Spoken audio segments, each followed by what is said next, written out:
একদা টালিগঞ্জ ফিল্ম এবং টেলিভিশন ইন্ডাস্ট্রির ত্রাস স্বরূপ বিশ্বাসকে পুলিশ গ্রেপ্তার করার পর থেকে বিভিন্ন রকম তথ্য মানুষের সামনে চলে আসছে এবং সেই তথ্যগুলি কিছুটা হাস্যকর আবার কিছুটা বেদনাদায়ক। এই স্বরূপ বিশ্বাস টলিউড ইন্ডাস্ট্রিটাকে নিজের জমিদারি করে ফেলেছিলেন। বিগত দিনের বহু ভিডিও এবং সোশ্যাল মিডিয়ার পোস্ট থেকে আমরা দেখতে পাই এই অরূপ বিশ্বাস এবং স্বরূপ বিশ্বাসের প্রভাব কতখানি ছিল। টলিউড ইন্ডাস্ট্রিটাকে তারা তাদের ব্যক্তিগত সম্পত্তি হিসাবেই ভেবে নিয়েছিল। তারা তৈরি করেছিল একটি থ্রেড কালচার। তাদের পারমিশন ছাড়া কোনো বড় প্রযোজক এবং নির্দেশক সিনেমায় কাউকে নিতে পারত না। শুধুমাত্র তাই নয়, যে সমস্ত প্রতিভাবান শিল্পীরা যারা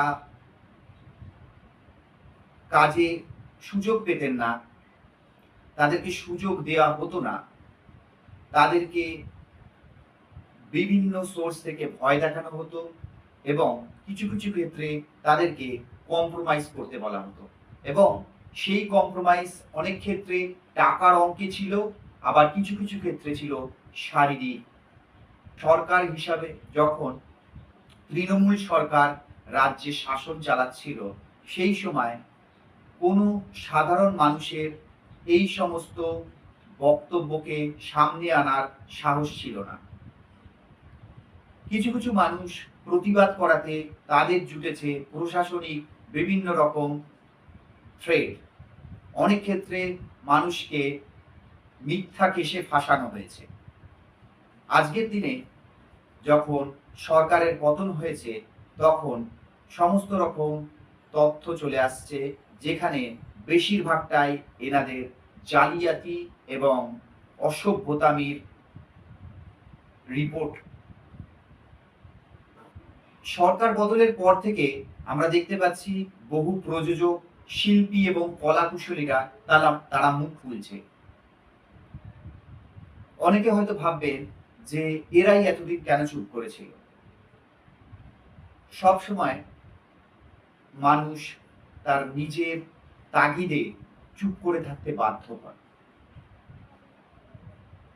যে মানুষগুলি তার প্রতিভা এবং কাজের মাধ্যমে নিজের দুটো টাকা রোজগার করতে চায়, তারা কখনোই চায় না তাদের রোজগারটা বন্ধ হয়ে যাক শুধুমাত্র একটি প্রতিবাদের জন্য। তাই হয়তো তারা মুখ খুলতে পারেননি। আজকে যখন তাদের হাতে ব্রহ্মাস্ত্র চলে এসছে, তাহলে সেই ব্রহ্মাস্ত্রকে তারা কেন ব্যবহার করবে না? আমরা এটাও দেখলাম যে নিউ-আলিপুরের যে জমিতে সুরুচি সঙ্গের পুজো হতো, সেই সুরুচি সঙ্গের পুজো আমরা খুব জাঁকজমক ভাবেই দেখতাম এবং লক্ষ লক্ষ দর্শনার্থীরা ভিড় করে লাইন দিয়ে সেই ঠাকুর দেখত। কিন্তু আজকের দিনে জানা যাচ্ছে সেই জমিটিও সুরুচি সঙ্গে ছিল না, সেটি ছিল লাইফ ইন্স্যুরেন্স অফ কর্পোরেশনের।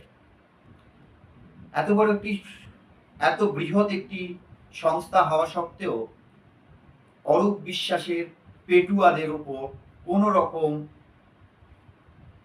প্রতিবাদ জানাতে পারেনি বা তাদের এই জবরদখল আটকাতে পারেনি।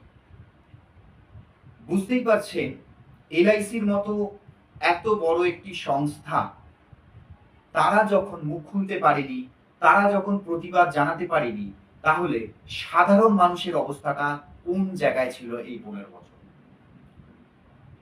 তোলাবাজি করে একটা থ্রেড কালচারের সৃষ্টি করে সম্পূর্ণ এক নতুন বাতাবরণ তৈরি করেছিল এই তৃণমূল সরকার। অভিযুক্ত স্বরূপ বিশ্বাসকে নিয়ে যখন পুলিশ সুরুচি সঙ্গে ঢুকেছিল, তারা দেখতে পেয়েছিল একটি সুন্দর সুসজ্জিত বেডরুমের হদিশ। হ্যাঁ, সুরুচি সংঘ ক্লাবের মধ্যে ছিল একটি বেডরুম এবং সেই বেডরুমে কি হতো সেটা হয়তো তারাই ভালো বলতে পারবে। আমরা সাধারণ মানুষ, আমরা বেডরুম বলতে যেটা বুঝি আমরা সেটাই বুঝব। তো এই ধরনের নোংরা অপসংস্কৃতি তৈরি করে রেখেছিল এই তৃণমূল সরকার। এবং এই সুরুচি সংঘেরই আরেকটি ঘরের ডিজিটাল লকিং এর মাধ্যমে লক করার ফলে পুলিশ সেই ঘরটি এখনো পর্যন্ত খুলতে পারেনি। এদিকে স্বরূপ বিশ্বাসকে ধরার পর তার ভাই অরূপ বিশ্বাসের কোনো খোঁজ পাওয়া যাচ্ছে না। তিনি কোনো এক জায়গায় গা ঢাকা দিয়ে রয়েছে, তার মোবাইল টাওয়ার পুলিশ ট্র্যাক করার চেষ্টা করছে, কিন্তু তার মোবাইল বন্ধ রয়েছে। পুলিশ 18 জুন পর্যন্ত স্বরূপ বিশ্বাসকে হেফাজতে রেখেছে এবং তার কাছ থেকে বহু মোবাইল ফোন এবং অন্যান্য নথি সংগ্রহ করেছে। এখন দেখা যাক আগামী দিনে আর কি তথ্য চলে আসে আমাদের সামনে। দর্শক বন্ধুরা, আপনাদের কি মতামত অবশ্যই কমেন্টে জানাবেন, আর আমার এই ছোট্ট চ্যানেলটিকে সাপোর্ট করে আমাকে এগিয়ে নিয়ে যেতে সাহায্য করবেন। দেখা হচ্ছে পরবর্তী ভিডিওয়ে। সকলে ভালো